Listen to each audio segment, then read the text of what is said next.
Hey everybody, it's Safi and Marco Dish Out on Movies, the only movie review show on YouTube to review movies in terms of food. And it's just Marco here once again for another episode of Let's Make a Movie. And I am so glad that after last episode's debacle, that this filming experience was so much better. Last month, wow. Ugh. Right off the bat, I don't like Valentine's Day, but then you had the shoot that happened the week afterwards, and it's like last month was like really, really, really testing me in terms of like after that whole filming experience, that's where this episode really begins. After that whole filming experience, I started to really feel odd. I started to really feel different and feel almost like not like myself. Not in like a personality disorder way, but in a way where like I was just going through the motions and just thinking like, what is this all even for? You know, the classic types of feelings that you get when you know, are making a movie or doing some kind of a project or following your dreams or whatever. And because I was just like, you know, after all these other people who I'd had come here for free and work for free and do all this stuff, and after all that, and I pay this person to come here, I pay them for their work, and the way that she reciprocated that was by, you know, basically being a pain in the you-know-what and basically not doing her job and not doing what she signed up to do, and by, you know, being really, really, really weird and making me feel really uncomfortable, to be quite honest. And I really didn't appreciate that, and I just thought like, wow, like this is such a horrible like industry. Like I was really, really, really not in a good mood after that whole filming experience, and I was so like just like because you know, it's not just like the money to me, it's the fact that like I take like over a month or so to prepare for whatever I'm gonna do, like whatever filming wise thing that I'm gonna do. And I spent a lot of time and energy and effort preparing for that shoot, only for her to come and not to have been prepared at all. And I was really, really in a bad place. And it was so bad that, like, to be quite honest, I was not even ready to film this month, March, because this is all about the month of March. I was like, I didn't even know. I was so like, okay, another person's coming here, whatever. You know, like I was totally like the opposite of how I should have been.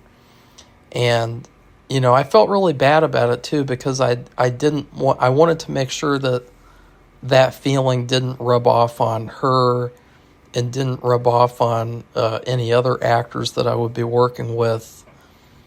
And so I just kind of like, there was this one day too that was really, really bad. And the whole day basically was really frustrating. You know those frustrating days where nothing really works out for you. And I spent the entire day basically waiting around to do work, to go out door dashing. And it just didn't end up happening. And I just felt really frustrated, and I was like, by the time that I finally sat to play like video games, because I was so like in the mindset of like, okay, I have to do all this work and I can't like relax or just enjoy myself, watch a movie, play a video game. And so, but by the time I finally decided, oh, maybe I'll sit down and play a video game, I literally was only able to play it for like 20 minutes, and then I had to go away. And it was just terrible. And at this point, it was like a couple of days before my next actress came Kaylee, and I was like, okay, I've got to do something.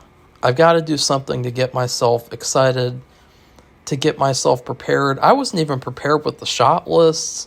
I wasn't prepared with anything. I was so like done with everything. I was so like, ugh. I mean, I was thinking to myself, like, at least with YouTube, I don't have to worry about this kind of shit. Like, at least with YouTube, it's mostly just like, oh, I can watch a movie, I can watch a show, and then I don't have to worry about having to rely on someone else. And I don't have to worry about trusting someone else who I don't even know or anything. And so what I did was I decided to watch a movie. I decided to watch a movie in an attempt to maybe, because I think, I did a video for this. I did an episode for this. Back in November, I had a very similar sort of experience where I was very demotivated and kind of like upset because of a phone call with someone and also other things that happened around that time. And I watched a movie and it completely turned me around. So I put on this movie on Tubi called Sayonara with Marlon Brando. And it's a romance movie. It's an old movie, kinda-ish. And it wasn't like the greatest movie, but I still thought it was okay. And I thought that it was interesting to watch Marlon Brando acting. But I still was really not motivated after watching that movie. I was like, yeah, okay. And so I was still not ready to film anything. I had a bunch of shit to do. And so in the couple of days before Kaylee finally came here, I was basically just doing some fucking arts and crafts projects. I made a fake head, paper mache, and then I painted latex on another fake head to wear as a mask. And I also had to do some other work with preparing shot lists, prop lists, getting a few extra props, extra wardrobe just in case. And yeah, I'm trying to remember before I get into the meat and potatoes of this episode if there's any other highlight of the whole experience worth mentioning. I don't think there is. No, I don't think there is. I mean, there was a day where I was like, this was hilarious. I was in Xenia doing door dashing. And I was like, okay, Safi, we'll do one last order. And then And then we're going to go to Goodwill. And I'm going to get a piece of wardrobe, props, and we're going to be done for the day. And it was so hilarious because we went right to Goodwill at the end of door dashing. I went inside all alone. And I should also mention, I've had trouble recently with going in public spaces kind of alone, or going in public spaces like that are really crowded because of anxiety, because of allergy issues. And so this was like a big like feat for me, I guess, to be in there for that long, to look around for stuff. And yeah, and I went inside there, and it was so funny because I found everything I needed in like 5 minutes. And then I came out, and it was like, it was so perfect the way that things worked out, and the way that I was just able to like, I automatically found a silver tray, and it was perfect. I found 3 glasses, they were perfect. And then I found a dress that was perfect. And I was like, yeah, this was totally surreal and cool. So finally, now was the time where I needed to get in contact with my actress, because I had not really been talking to her a lot, or, communicating about, our work that we would be doing, because I was just so fed up, and I was so like not in the mood to film anything. And so I bet she was sort of probably like nervous and being like, why is he just like not like saying anything to me? Like, why is he just like radio silent? And, I could definitely feel that. And then she got here, and that was the day that we had the disastrous Taco Bell order. So it was already like a weird kind of Twilight Zone-y type of day. And I'm not going to say too much because I'm not going to like, I could, because I have a really good memory. I could probably basically like just recite the entire conversations and everything. Like, I'm really, really like good with memory, but like I'll only say like what I think is worth saying and what I think is important to my side and my episode and my I don't know what you call it, my behind the scenes journey and the lessons that I learned and the morals that my throat just like was like, all right, well, come out now. So I ended up meeting her, and at first, I don't know, I had a real type of anxious feeling in my stomach about this whole weekend, because I was like, I had planned to film with Kaylee for 4 whole days, and I had never done that before. Back when I was working with my former co-star from Drimp, we had only filmed 3 days. And even then, like, remember, I don't know if you guys, oh no, you didn't, because that podcast is private. I deleted a bunch of podcasts leading up to this, because I wanted to start fresh and wanted to make like a better version of the podcast that I was making around the time that I recorded that one. But when my former co-star came here, we had filmed together for 2 whole days, and it was exhausting. The second day is always the hardest. The second day is, just you're feeling the after effects of the first day, and you're just like, ugh, gotta get through this shit. And then the third day, see, what was unique about my former co-star was on the third day, we basically we filmed like a really, really short scene basically all day. I don't know what we were thinking or doing, like, and then we just didn't film anything, and we basically just took a big break so that we could film the 4th day. Oh, no, wait, no, yeah.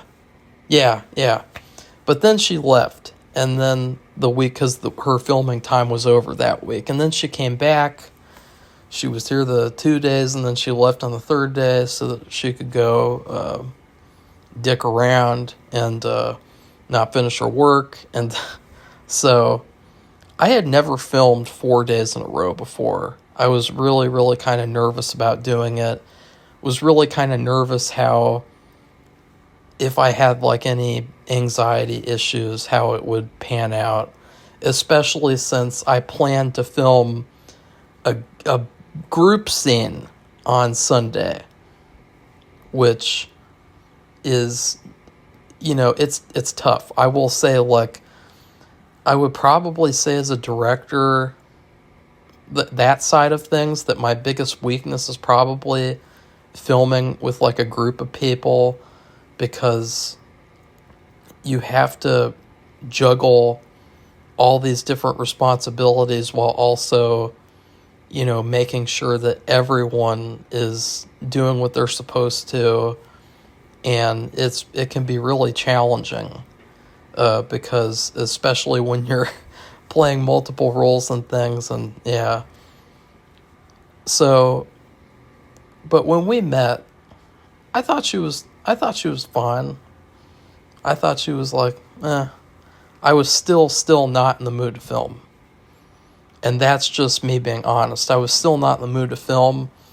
In fact, like, I don't know if she felt this or not, but like, and I hate to sound like such a jerk, but it's just the way that I felt after that whole experience last month. Like, to be honest, like, I didn't even want to work with her. Like, I didn't even want to, like, do anything. Like, I was just like, okay, let's get the shit over with. Like,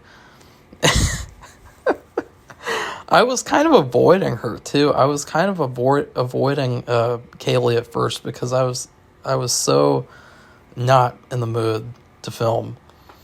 And, you know, I would have my mom, who was with me, you know, driving and everything. I would have her go out and do things because I was just so I did not care. And I think it came off pretty weirdly and pretty badly because, you know, if I was in a good headspace, I would have gone out there and I would have been like, hey, what's going on? And I would have been totally in the game. But I was just like, yeah, fuck this shit. And it even carried on into the second day. But what happened was the night before, I had started rewatching some stuff in Dustin Hoffman's Masterclass, which is one of the master classes that I currently own. Back when, because I don't know if you guys know this, but Masterclass used to be you could buy individual classes. Now they just make you subscribe so that, you know, they can justify making all these stupid classes that nobody wants. But I do have Dustin Hoffman's. And I was particularly interested in learning more about Marlon Brando's way of acting. I don't know why. I think that it was like an instinctual thing. And I'll talk more about how I applied that in the weekend, throughout the weekend. But I was still really not ready. And I was sitting there like doing shot lists at the last minute. I was watching this masterclass and I was like, I was only starting to kind of get interested as soon as I started really thinking about the way that Marlon Brando did things. Because I think that it really helped because the way that he did things was that he didn't care. Like, there was this one person, they just said he would go on set and he would look at everyone and say, I don't give a fuck what any of you think about me. And then he did the cue cards thing, and then Dustin talked about this method where basically you have a casual conversation and then you go right into acting and you just jump right into it. And what that does is it gets rid of that fake theater separation of the character and the person, where you start off and you're like, oh, I'm Marco, and then now I'm the character. You know, it gets rid of that stupid separation, that fake, phony, amateur separation that people have that makes people bad actors. But I was still not ready, and I was still like, ugh, I don't even want to do this. So on the second day, we did have a situation with the hotel. We did have, and now this hotel, to be fair, it is cheap, but that was not the only benefit. The other benefit was the fact that it was close, and it was, you know, a right turn to get in there. And so, and I have rewards points at the hotel. But let's just say there were some weird people staying at that hotel. And so there was this whole switcheroo situation with the hotels. And I didn't tell Kaylee this because I didn't want to freak her out, but I pretty much already knew that was going to happen. The night before it happened, right before I went to bed, I was thinking about, you know, maybe I should stay up because there's going to be a moment where Kaylee's going to say, I don't want to be in this hotel anymore, and what do I do? And I knew something bad was going to happen. And I thought, you know, what would I do in that situation? Would I have her come here and then I would go stay at the hotel for the night and then switch hotels the next day? Like, That's what I thought I would have to do. And to be honest, I probably would have had to have done that if I didn't fall asleep. But I fell asleep, and I woke up and I was like, oh, yep, knew it.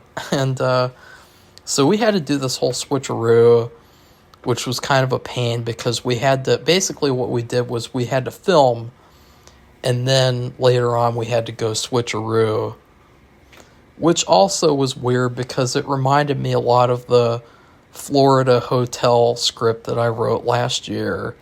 And once again, it was predicting things that would happen. And so, yeah, that was sort of like, yeah, okay.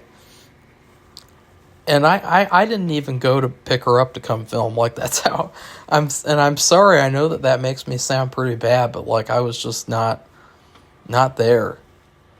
And when she got here, though,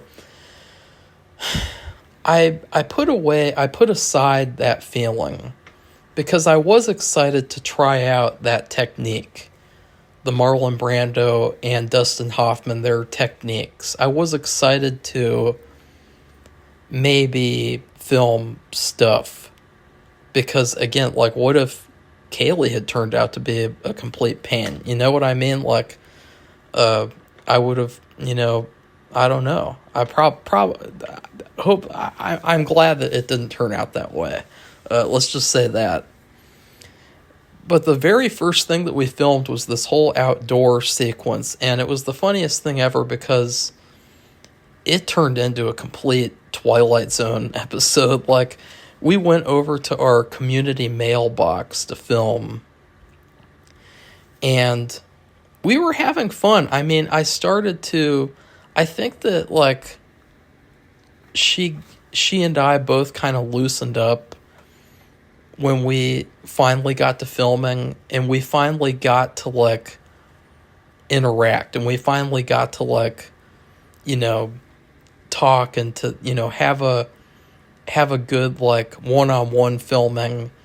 And I think that was a good thing. I think that really, like, helped set things in a good direction, because otherwise it would have been like, yeah, okay, you're here to film with me, I'm here to film with you, yeah, fuck you too. But right off the bat, something that I found really hilarious was that, remember I had talked about how I wanted my former Amelia to come here and help with the filming. Well, Kaylee helped with filming throughout the entirety of the weekend. And she not only did a good job, she did like a spectacular job, and she basically did everything that I thought and wanted her to do. And, I had never even talked with her about having to do that. So it was kind of like bizarre. It was like, wow, like, she isn't even, I don't think she has any training in, like, the camera department, but she did perfectly. But then we had a bunch of mishaps with, like, people showing up at the mailbox, and it was really, really hilarious. First off, there was a car, and it pulled up and around the mailbox while we were filming. And so we just stepped out of the way, and we were like, because we had gotten interrupted filming so many times. And, yeah, it was like, and then the car, this was the weird part. It's like, okay, it's enough that you need to throw your trash away. I get what you're doing. But then the car pulled forward a little bit, and they just sat there. And so what I did was like, okay, I'm going to make this person feel uncomfortable. So I'm going to point the camera at them, and then I'm going to walk in front of the camera and pretend like I'm filming with them and on camera. And I actually did, and it is actually all on video. And as soon as I did that, they pulled off and they drove away. And then another take, I was in the middle of filming, and I had trouble with my lines. I was really nervous about filming too outside. And I was in the middle of, like, doing this whole conversation. All of a sudden, there was this guy in the background taking his trash to the trash, And what was so hilarious was the way he was walking. He was like, doo, doo, doo, doo. He was like Michael Myers, like in the background. And he just started walking up to us. And he just stood there in the background as I was doing this dialogue. And then all of a sudden, Kaylee pointed him out to me, and I was like, what the fuck? Like, I was so close, and that's what was so hilarious. I was so close to finishing this stupid little scene, and you got Michael Myers in the background and all that shit. Finally, now I won't go too much into this, but I will say it was hilarious. We were almost done filming. This was the last shot we needed to get, or one of the two final shots we needed to get outside. And guess what happens, guys? We were standing there, and then a car pulls up, and we were like, oh, again? But then somebody gets out of the car, and they walk around, and it's the head of the apartment buildings. And it was so funny because, like, this probably made Kaylee, like, shriek on the inside. Her first thing was like, hey, who are you? I've seen you around here before. And I was like, what? Like, she's seen me a lot. Like, she's seen me a lot. I go to every event, basically. I go there every week to do the laundry.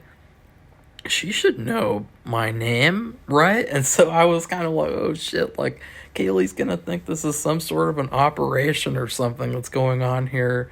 But, like, we had to, like, we basically had to, like, tell her what we were doing and everything. And that's and this is what's ironic, too. I've never had to do that before. I filmed in public a bunch of times, and every time I filmed in public, I've always thought, like, you know, I'm going to have to justify to some location owner why I'm there or something, ain't I? But no. But then the one time that I'm filming at my own apartment, like, in the lot, like, I have to, like, have, like, this whole, like, interaction about that. But it was just, I didn't mind it a lot, but it was just pretty funny. And, yeah. At that point, we finished filming outside, and the first day, I think, was one of the best days, because we spent a lot of time experimenting with camera, with acting, and it really worked. And I think that I really caught her off guard, because there were, I would say, like, the most common thing that happened the entire weekend was Kaylee getting caught off guard by my acting. Because, like, I would do the Dustin Hoffman technique where I would just be like, I would set up the camera, and probably the best one was I was like, so, what do you want to do for lunch? And she was like, wait, what? Like, and so she didn't understand, and then boom, I started into the scene, and it was a mixed bag of it working or not, but I think that it really, really, really helped me. So I think that probably the number one thing that Kaylee needs to work on, and that what I'll work on with her the next time, is staying in character, in terms of, like, instead of being like, okay, like, getting out of the scene. See, that's the separation. That's the separation of the person and the character. But, like, instead of doing that, stay in the scene and stay in the moment and stay focused. Because that's what acting is. Acting is focus. And if you, I would say that, like, we had a lot of great moments where, like, we just were, like, quote unquote acting, and it really brought the authenticity that I was hoping for the characters. And I think another thing was the fact that, like, the spontaneity and the rawness and the authenticity, I think, was really helpful, because it added to like this feeling that I wanted to achieve in our scenes of like an organic relationship, an organic romance, instead of just feeling like, okay, we are characters in a scene. I am guy who falls in love with you. Instead of doing that, it was like, no, like, let's just have fun. Let's just relax. Let's just not care. Let's just let the stress and the, like, oh, I have to get my lines right. And I have to act. And this is something that I've noticed that a lot of actors like to do. I don't really ever hear people talking like this in real life, but sorry, that really screwed me up there. I was like, oh God, this is how actors all talk.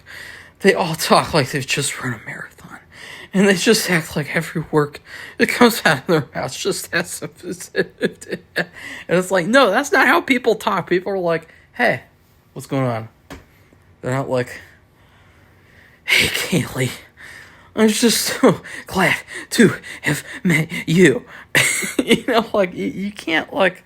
So I think that really helped us, because I think in the beginning, we were both kind of like, in the acting mindset of things, and in the, like, fake mindset of, like, okay, we're in a scene, and we're doing a scene, and we're characters in a scene, and instead of doing that, it's like, no, like, bring the genuine person out of you.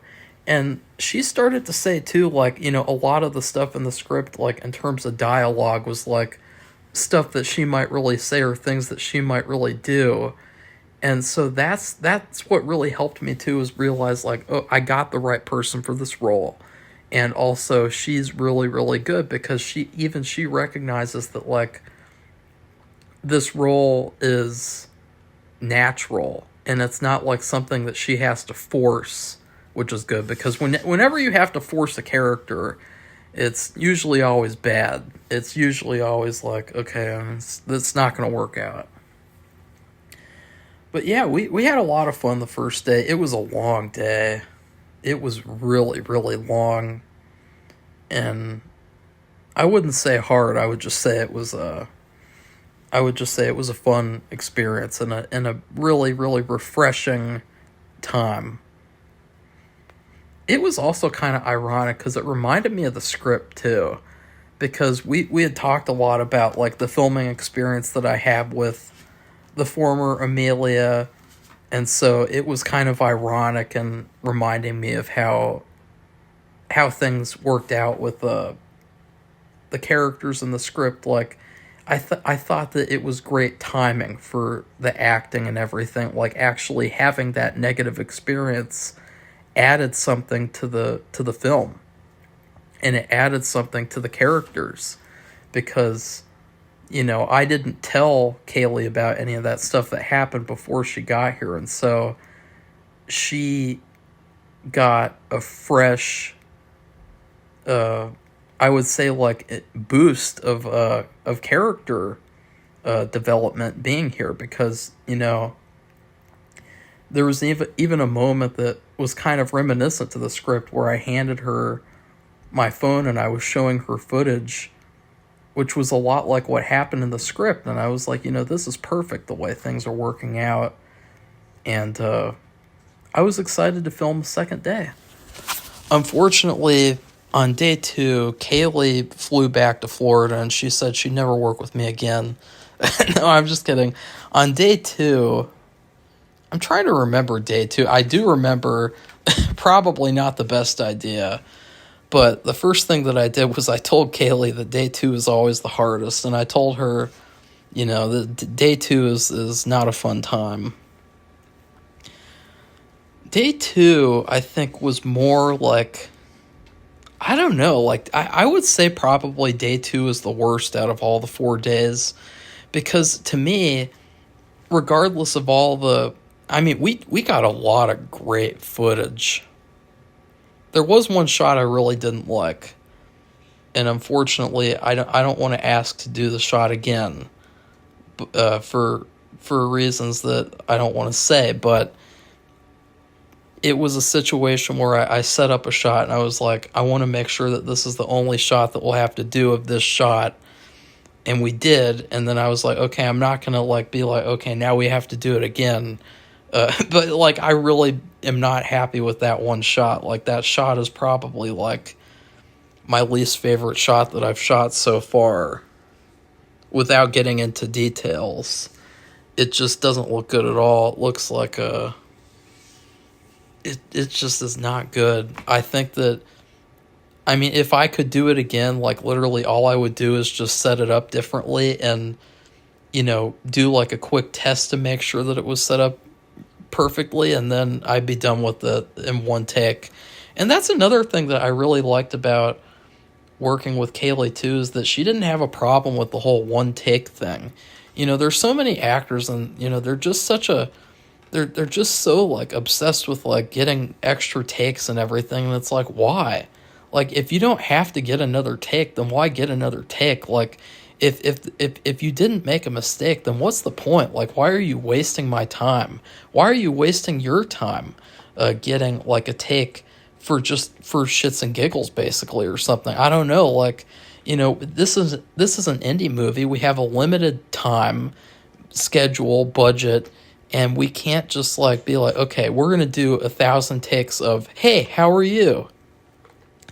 It's just not smart, and it's just not something that you should do as a indie filmmaker. But yeah, I think another thing about the second day, I really enjoyed, you know, filming with her throughout the entire time. But I think another thing about the second day was it just kind of felt like the bridge between days 1 and 3. You know, like it just kind of felt like, okay, we're filming the second day, we're going through the motions, and we're getting ready for the next day, because the next day was the big filming day, doing the balcony scene in West Milton with a group of people. And it was, a lot of it was just like, okay, we're preparing for that.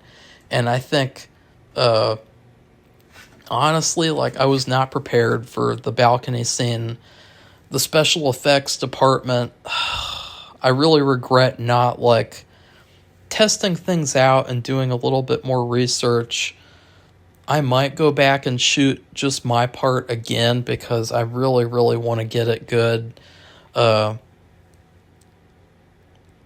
And yeah, like I was nervous about it too, because it all revolved around the special effects working. But at the same time, when we finally got to the third day, first I did the Subway order. I got everyone's Subway. I got a bunch of cookies, water, and we were a little late, which I never like to be late to anything, and we never like to be late filming. But it was just, it is what it is. And as soon as I got there, I was like, oh shit. This special effects thing isn't going to work. I was doing it over and over and over again, not getting into details, trying to make it work, and I was just like, wow, are you serious right now? And then it was funny because James, the location owner, he really, really likes to solve problems. And he was going out of his way to like, okay, what? Let's try this. And I was like, shit, none of this is working. It has to be a sign. Or it just has to be like, I don't know what I felt. I was like, I don't know what to do here. I was kind of overwhelmed. And that's another thing too. It is very overwhelming filming with a group of people. That's another reason why I really like to be a one-person crew, is because I like the feeling of just doing it all myself and just doing like my own project. Like, I don't like a feeling of like, because when there's a lot of people around, I have the feeling of like I need to entertain these people, and I need to put on a show for them and give them all equal feelings of importance, and not like say something wrong that one of them might not like and stuff like that. And I ended up going with a creative choice that I can only describe as a train wreck. And the rest of the filming day, the funniest thing was that I had prepared Kaylee for filming, and I had told her, get ready, because things are going to work out a certain way. And the way that things worked out, they literally worked out the exact opposite. And it was like surreal. And it was, and also another thing that happened too, I took out this quarter. It's my lucky quarter. It's a 1940s quarter. And I took it out, and it landed on heads. And that's when I sort of, I guess, unintentionally manifested this kind of like unlucky filming day. I said, is this going to be a good filming day? And it said no. And yeah, that's exactly what it was. At least we didn't have to deal with any Kyles like we did in December.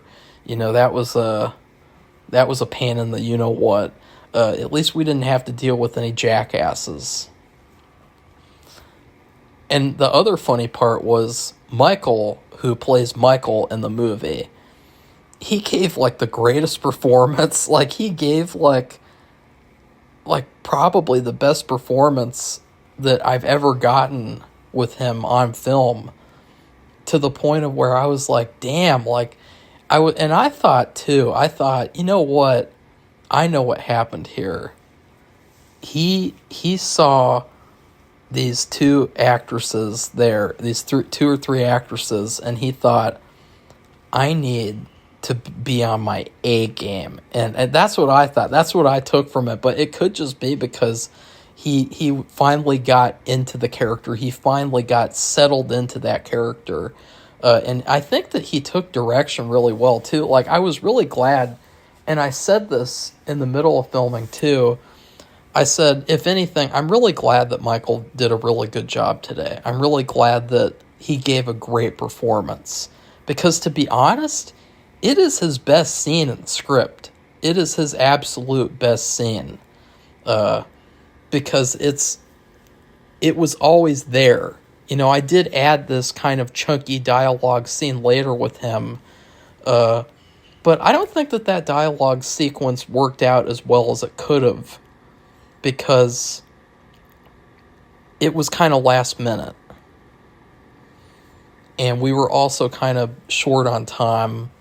But I think that his whole balcony scene, he aced it. Like, there was this one part where he's talking and he says his line and then he turns away and looks off into the distance. And I was like, God, like, he's giving like an Oscar-worthy performance in this scene.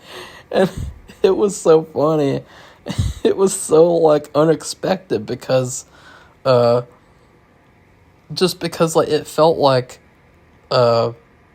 he did such a great job, and it made the special effects thing look and feel even worse because it's like, he was on his A game, and I was on, like, a C game or a B game.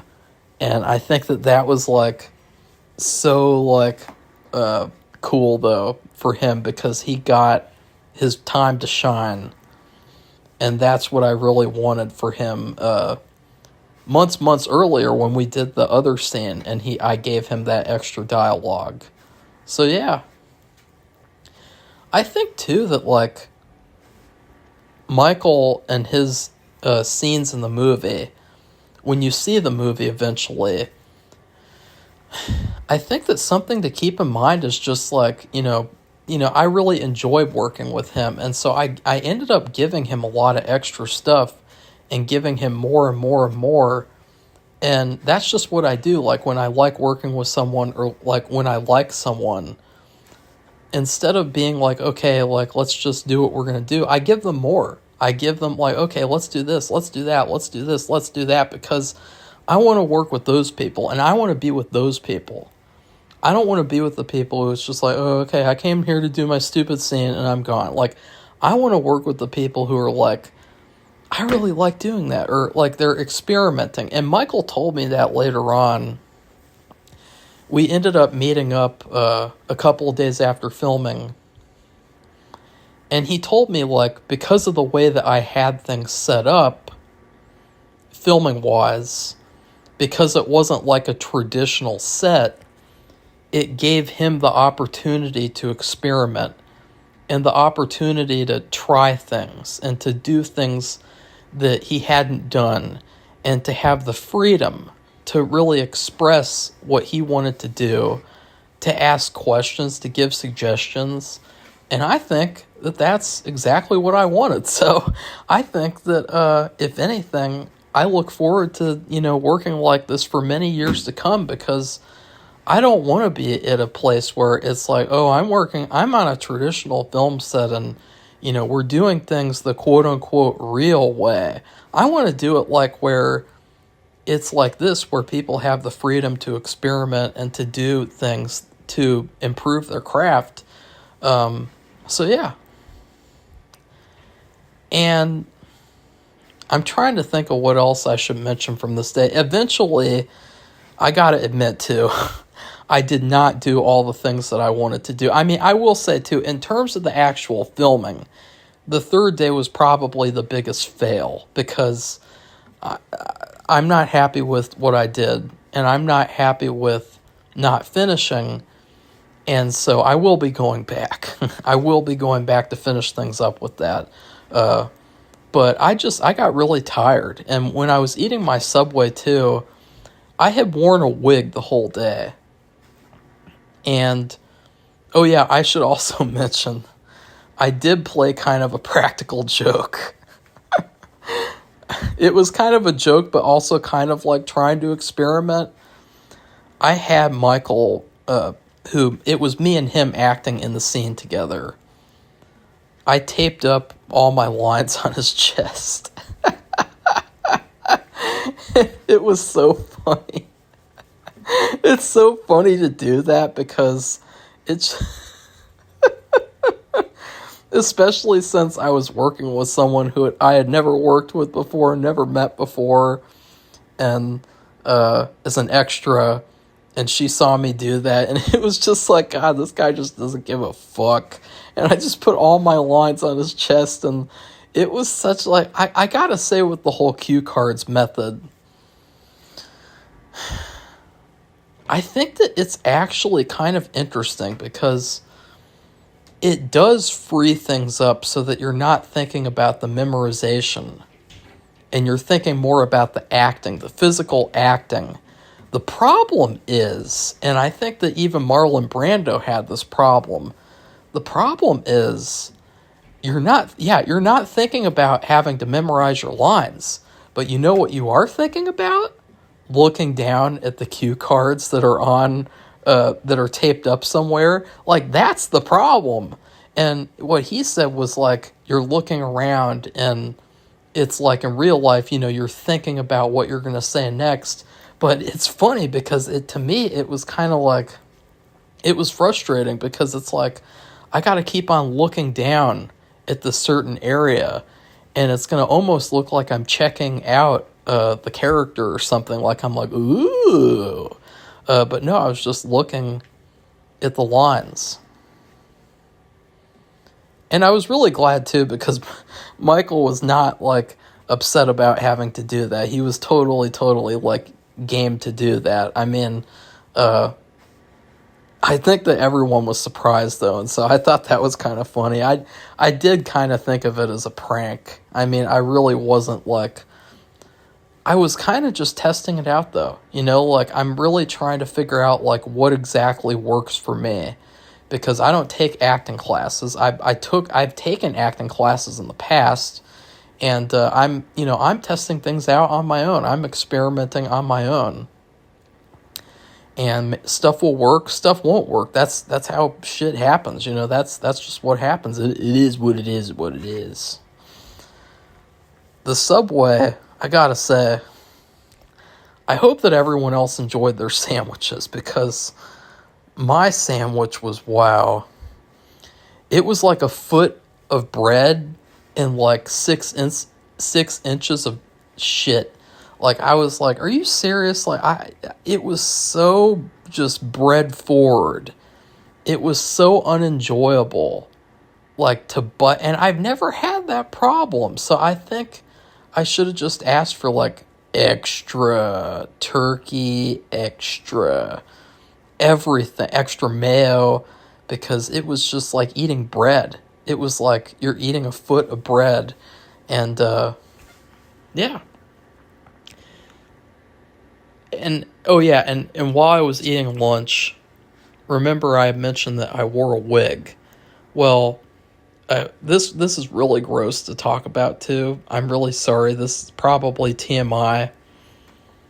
A piece of hair from the wig got stuck in my throat, and I was pulling it out like a horror movie, and the end of it was stuck. I mean, I don't even know what happened with that. It could still be there. I literally don't know.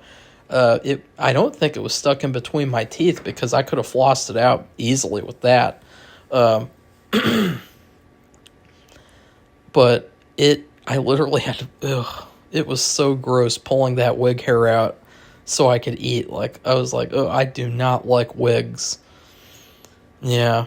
And after that, I do admit, I got really tired, and I got really like, I just got kind of excited to hang around these people and to talk. So I went out back with Michael, and I talked to him for a good minute. I was talking to him about a project that he potentially wants to do, because he is wanting to do stuff on his own as well. And that's something that I really like too, is the fact that, like, yeah, I'm not at a place where I can pay people a lot, if anything. Like, I can get them food, I can reimburse their gas, but I'm not really at a place where I can pay people. But anything that I can do for them is at least something that I can do for them. So in this case, helping out Michael with his short film and with anything that he wants to do, it makes me feel good that at least I can do that. At least I can, it's like a barter, like in Fallout. And I was also kind of asking him about my other project, or about, actually not my other project, about Drimp, because I had been waiting, I know that you guys know, waiting for a long time for my quote-unquote new co-star to schedule with me. And I don't want to wait any longer. And if I find someone who's reliable and good to work with, then I just want to have them do it and get the movie done. Because I've got other movies to make. I don't have like time to just sit around for 10 years for somebody to fill in probably what I would say is like the easiest role that I've ever written.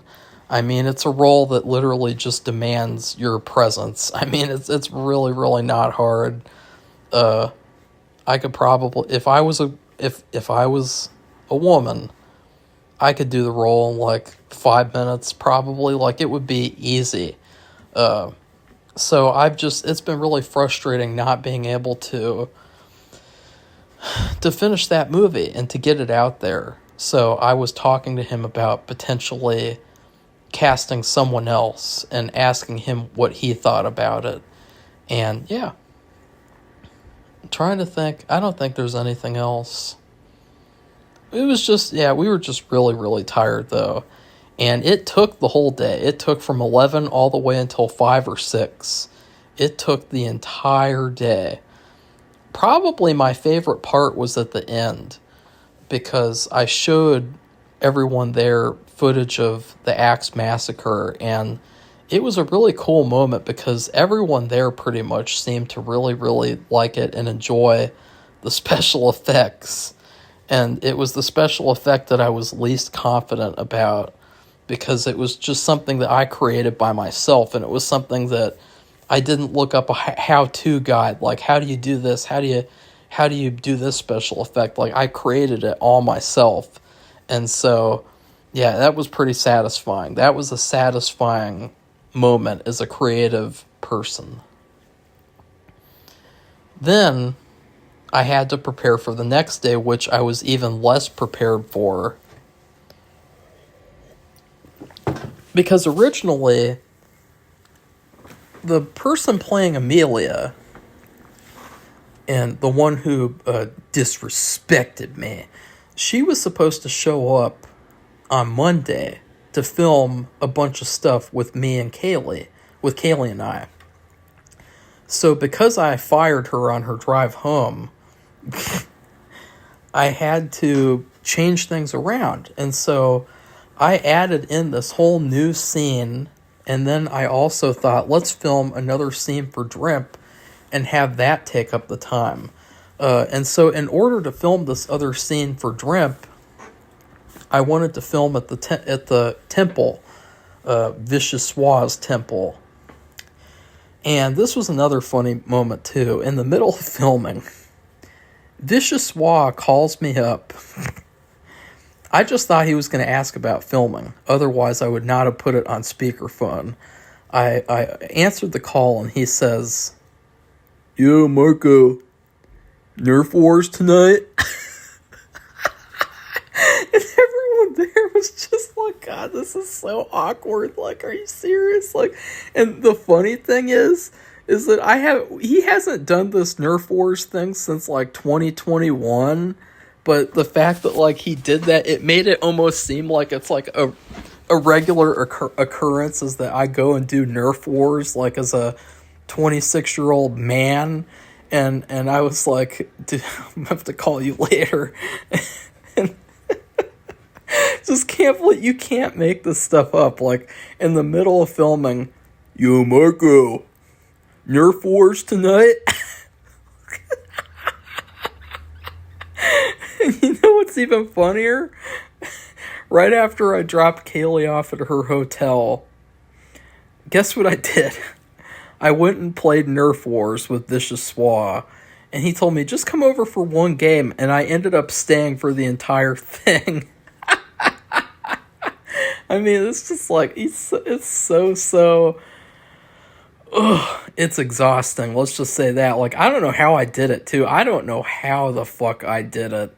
I was, like, in a different realm. A different planet, I should say. And it was really funny because at the Nerf Wars thing, these were a lot of people that I had never met before. And it was a thing of, like, where, okay, I'm not having trouble around these people. Like, in terms of, like, it was kind of the opposite experience. It was actually, like, a really fun time. And it was easy to be around all these people at once. And not really worry about, like, oh, am I doing everything right? And so I think maybe, if anything, it was like an exercise to maybe show me how to improve these group shoots in the future. Like, maybe instead of... Because when I show up to these group shoots, I sort of have the feeling of like, okay, I just need to get in gear really quickly and do what I need to do. Maybe instead of that, I need to switch everything around. Maybe I need to start things off just having fun and then switch into the, okay, we're here to do work mindset. And maybe that would improve things. But yeah, in terms of the Nerf Wars, I did a pretty good job, but the funny part was at the very end. This was my first time ever playing this particular game that we played, which was like a school shooter simulation. It's like a hide and seek type of thing. It was actually pretty scary at first because they turned off all the lights in the temple. It was but there was this spot in the game before. I told this guy, why don't you go check that spot? And he said, nobody can hide back there. It's just like there's 3 stairs and then there's a little area and a door that doesn't open. And I was like, oh, okay. And so that's exactly where I hid in the last game. And surprise, surprise, there's a blind spot that I knew was there. There's a blind spot in the left corner. And I sat there for literally the entire game, and they did not find me. And it was hilarious because the guy doing the seeking, he came right up to me and he did not see me at all. It was kind of like, I guess, my John Cena moment. And then he walked away, and this was even funnier. Because keep in mind, after you find people in this game, they have to go around helping you find people. So I essentially had like 10 people looking for me, and they couldn't find me. And the guy was saying like, okay, who do we have left to find? And he literally did not mention my name. And I was like, God, this is perfect. And I was actually sitting there rewriting the scene that I was to shoot the next day. So I was sitting there working in the middle of this school shooter simulation, just sitting there typing on my phone. Okay, that line doesn't work. What should I do now with that line? Like, that was so funny. And spoiler alert, I won. I was the only one that wasn't found. And the guy was very upset because he said, I looked there, I just see him. And I was like, there's a blind spot. You didn't see me. I was there the whole fucking time. Yeah. That was cool. That was really cool. The final day, I can only describe as a mixed bag / the best day of filming. Because we started off kind of really slow because we were so tired. It probably would have been better if I hadn't done Nerf Wars, but we were still really tired. And I think that it was cool because we were all on the same boat. Like, it wasn't like they were really awake and I was really tired. It was like we were all on the same level. And it was me, Kaylee, and then Savvy. And she was someone that I had never worked with before Sunday. And so it was really a chance for me to get to interact with her more and work with her and see how she is one-on-one. As well as Kaylee, still. And we worked really well together, I think. Like, I really enjoyed working with both of them. And it was funny because there was a certain point where they were like making suggestions to me, and they both started off with like, I don't want to come off as rude. And but like the suggestions that they made, like, it wasn't like rude at all. I was like, wow, like, this is so like refreshing too, to like get like feedback and to get like good suggestions that are legitimately good suggestions. And we were on a roll. But unfortunately we had this whole situation with not being able to film in the living room after a certain point of time, and that was kind of like a bummer because we're going to have to reshoot the sequence. So, yeah. I don't mind though, because we didn't finish it, and if anything, it'll just help me get better by that time that we actually get to finish that sequence. I think that another thing too that I didn't mention is that Kaylee and I, we filmed stuff pretty much in chronological order. And I think that is something that was really cool. Because usually you cannot do that, especially when you have people coming in from all over at different times. And so the fact that the movie was so simple, it's so simple that we were able to do that, I think was really nice. And I think that it helped her too, because we got to get to know each other. We got to really feel each other out and make sure that like we're both comfortable with each other and everything, and be like good scene partners. And it was funny too, because I didn't mention the first night that she was here, I was like, I'm not in the mood for pizza. I'll just let her get whatever she wants to get at her hotel, and I'll reimburse her. We both just so happened to get Raising Cane's. And we both like ate Raising Cane's pretty much like almost every day, including the last day. And yeah, I thought that was funny. And after Savvy left, and we didn't get to finish that sequence, Kaylee and I went to the temple to film, and this was where it was kind of like another Twilight Zone experience. So Vicious Swa was like, okay, Marco, I'm not going to be there, so you just get in how you're going to get in and let me know you can get in, man. And so we had to like go around and around and around just to be able to get in the building. And that was kind of a pain because I think that, I gave him a week notice. I gave him a whole day's worth of notice. And I think, honestly, he should have left doors open for me. I asked for him to leave the meeting room door open, and he didn't. And so when we finally got in there, I was like, wait a second, we can't get into the big ballroom. We can't get into the meeting room. I'm going to have to fix this. I mean, I wanted to do stuff here. I wanted to film. I wanted to film some extra shots so I wouldn't have to come back again. And I went up to the actual temple, and nobody was there except for the cleaning crew. And they were cleaning the temple. And I went up to a worker, and he said that it was his first day there. And so it just so happened the person who was cleaning was someone who was working their first day, didn't know where to find any keys at all.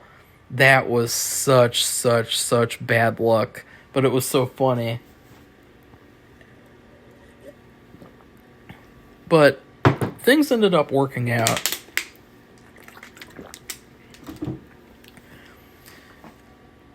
I think that, honestly, and I'm being honest here,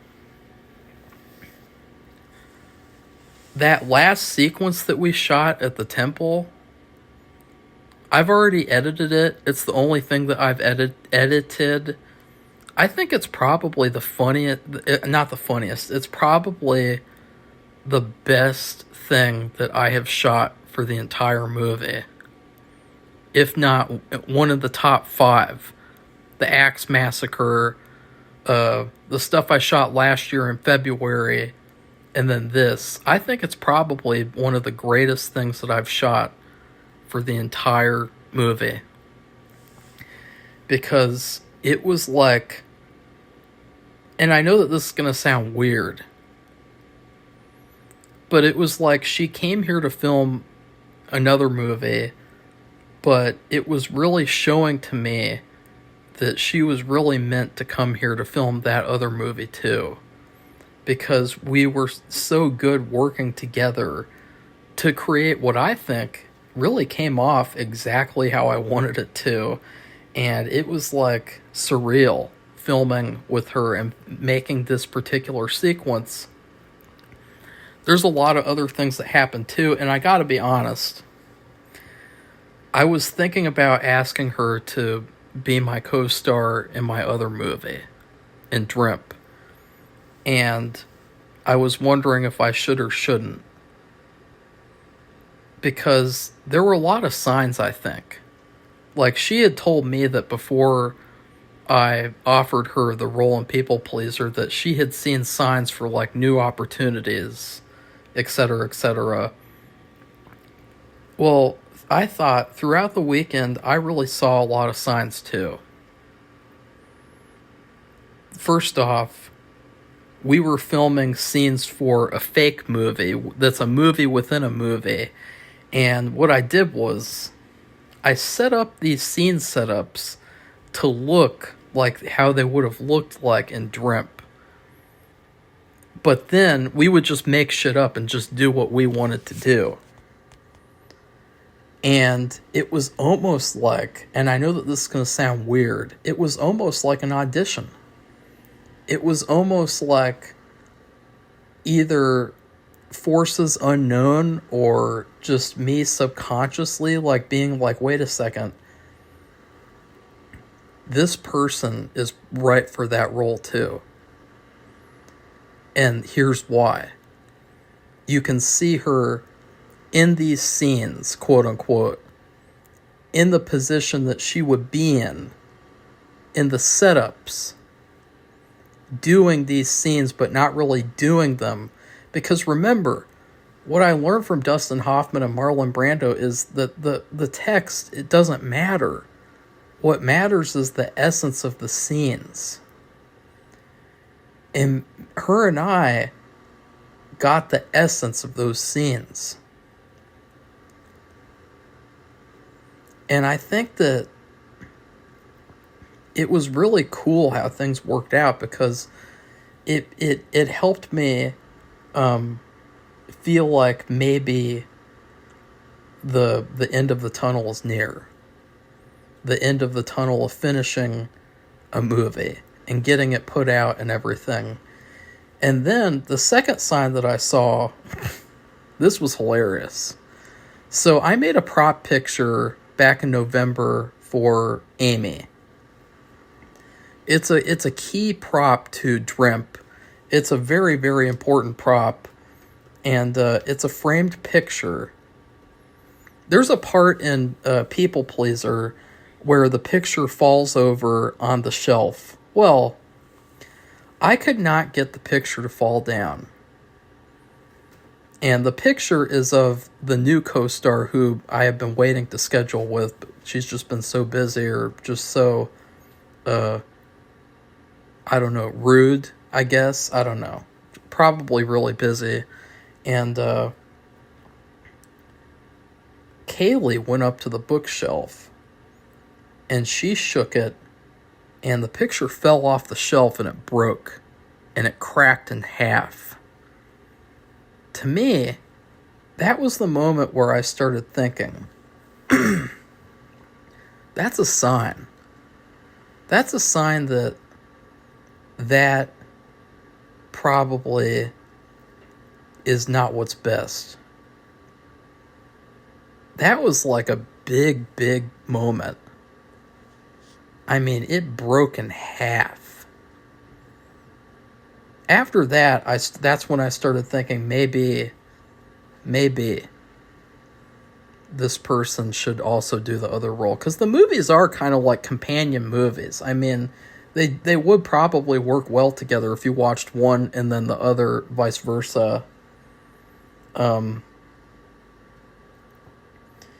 But the last thing was that for this other character, I really wanted the person playing Amy to play her. I didn't plan on Kaylee playing her. I wanted the Amy person to play her because I felt like it would be kind of a cool Easter egg. But she did the Sharon Tate makeup that Amy needs to do. To be in character. Not only that, but I gave her Amy's pearls to wear. These are genuine pearls that my grandmother had, and I have now. But what was really weird this was another thing. You know how they say, if the glove doesn't fit, you must quit.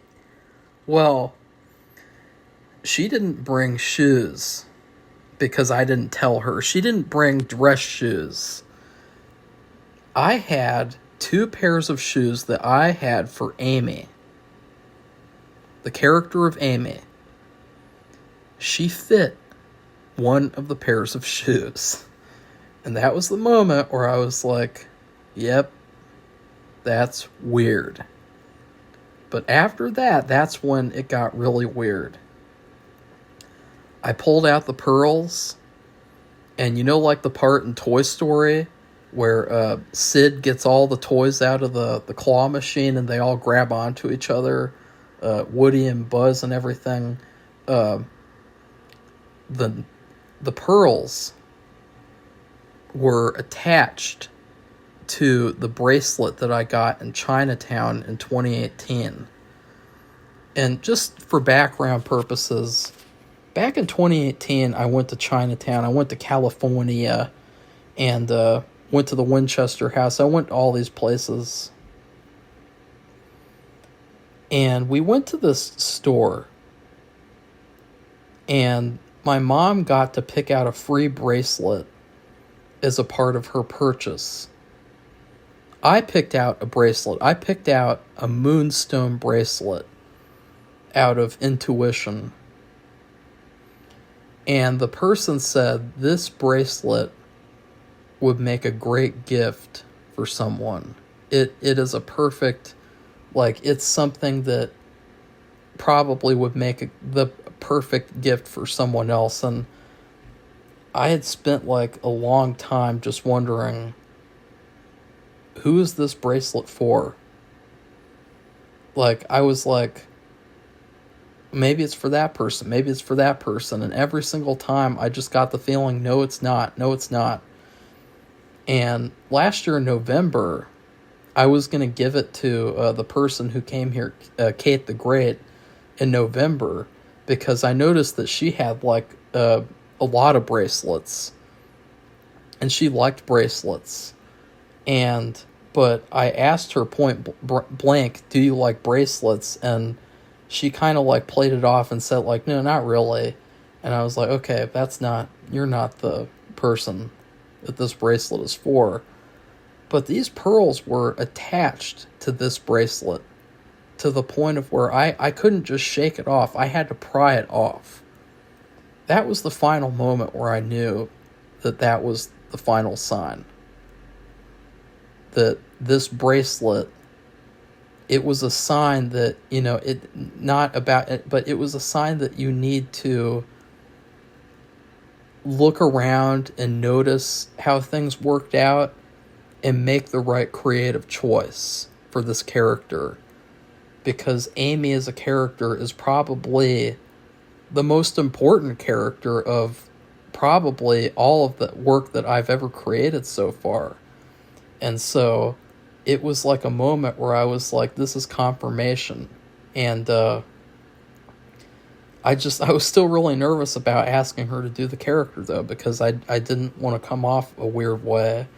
But I was still like, so my plan was, after we were done filming at the temple, I was going to take her to this area of filming where we did with the sequence that we did in the snow, Safi and I. I was going to walk her over there, and I was going to say, okay, I want to see, you're already in the hair, the makeup, the wardrobe for Amy's character. I want to see what this would look like if you played Amy too.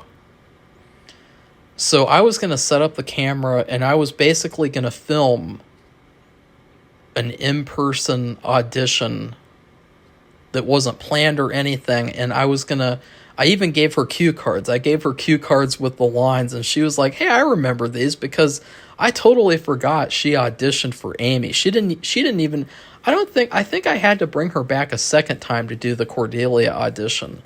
So, I was totally ready, though, and I thought this would be so epic, like my first ever, like, in-person audition in, like, this beautiful, like, wide open space, this field area, nobody's around, you can feel like you can actually act and do whatever you want to do to make this character come to life, free from pressure, stress, and, but it ended up to where I just kind of like, I just kind of chickened out, and I was like, we're done. Maybe next time. And, yeah.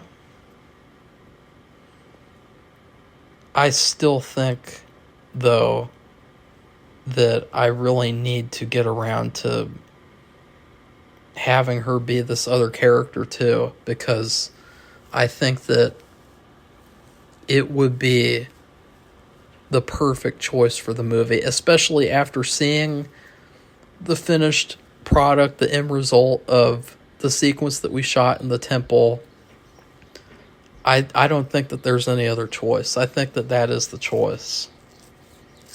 Unless there's like a miracle and my other co-star who is supposed to schedule with me finally shows up and she says, "Oh, hey, actually, let's film next weekend." You know, like, and I just don't think that's going to happen. I think that that would be like some kind of like a bizarre Twilight Zone type of a thing. And to be honest, now that I've seen, I mean, she was the character. She did the character. You know, she said she was a lot like Cordelia, and well, I wrote Cordelia to be a lot like Amy because I wanted it to be kind of like a parallel thing in terms of like you could, because like one movie's really simple, one movie's really complicated, and it would be such a great and cool thing to have like the Frankenstein and then the Dracula / vampire movie side by side with each other.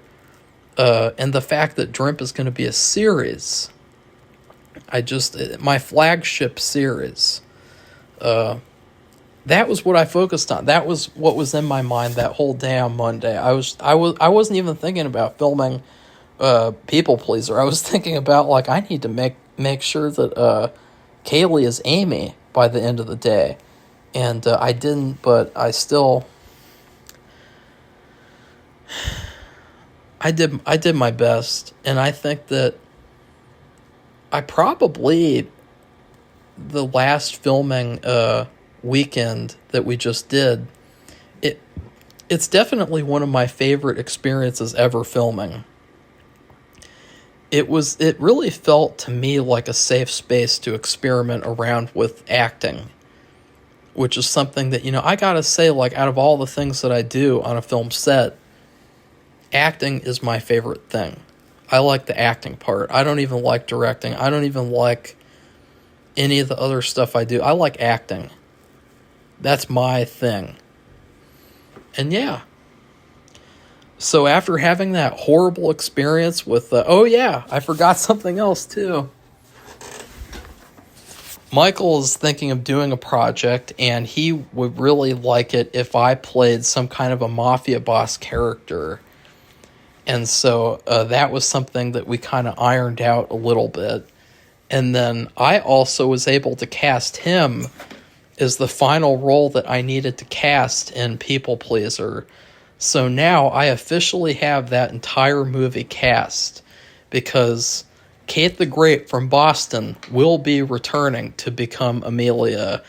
She is very excited, and she is ready to come back and film on a good film set instead of the ones where, you know, everybody has to feel like, you know, they're, I don't know, like they're, I don't know, I don't even know how real film sets are, but like, I kind of don't want to, because I think that like, I'm one of those people who just likes to do their own thing. I don't like to do what other people like to do. I like to do what I want to do. I like to do what feels right for me. It's probably the thing from growing up and always feeling like an outcast, but I like to do like what I want to do. I don't want to do what any normal people like to do. And I know that sounds funny, but I wouldn't change a single thing that I've done so far.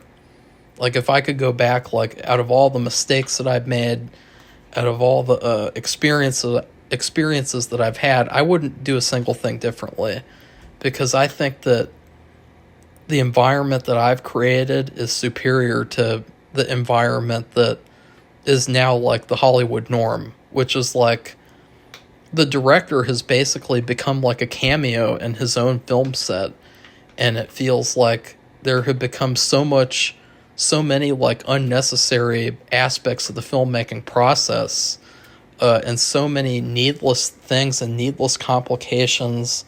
The use of AI, the use of computer-generated bullshit, color grading has become shit, writing has become shit, the writer isn't respected anymore, the director isn't respected anymore. I think that now corporations and agents are the top people in Hollywood, and I think that that's a recipe for disaster. And You can see that at the Oscars. You know, you look at the movies that were nominated, like Amelia Perez and shit. At least Anora won, but that was a miracle. And so, you know, Hollywood is going down. And maybe, I don't know, maybe I'm going to have like my own Hollywood. Maybe I'm going to create my own Hollywood. And all the people who said no and all the people who flaked out, they're going to... Oh, yeah, I probably shouldn't mention the last part, but let's just say, like, people see the end result and they wish that they didn't make the mistake of underestimating me. And they wish that they didn't make assumptions about me. And that's what always happens with me. And that's what always will continue to happen. And that's my biggest advantage as a creative, is that people don't expect me to be good and people don't expect me to do great because they are how they are. And so I have the element of surprise, and it's going to be a big surprise. So yeah, please like this video and comment. I have never talked for this long in a long time before. And you guys can also see the Kaylee effect, which is, you know, my anxiety is temporarily gone. I am temporarily, like, impervious to panic attacks filming videos. I don't have to be like, okay, I need to finish this video before it gets to 20 minutes. So, yeah. And then please subscribe to our channel. If you'd like to see more honest videos like this, behind the scenes videos, and more funny shit and shit and shit and shit. So goodbye, everybody. See you soon for April.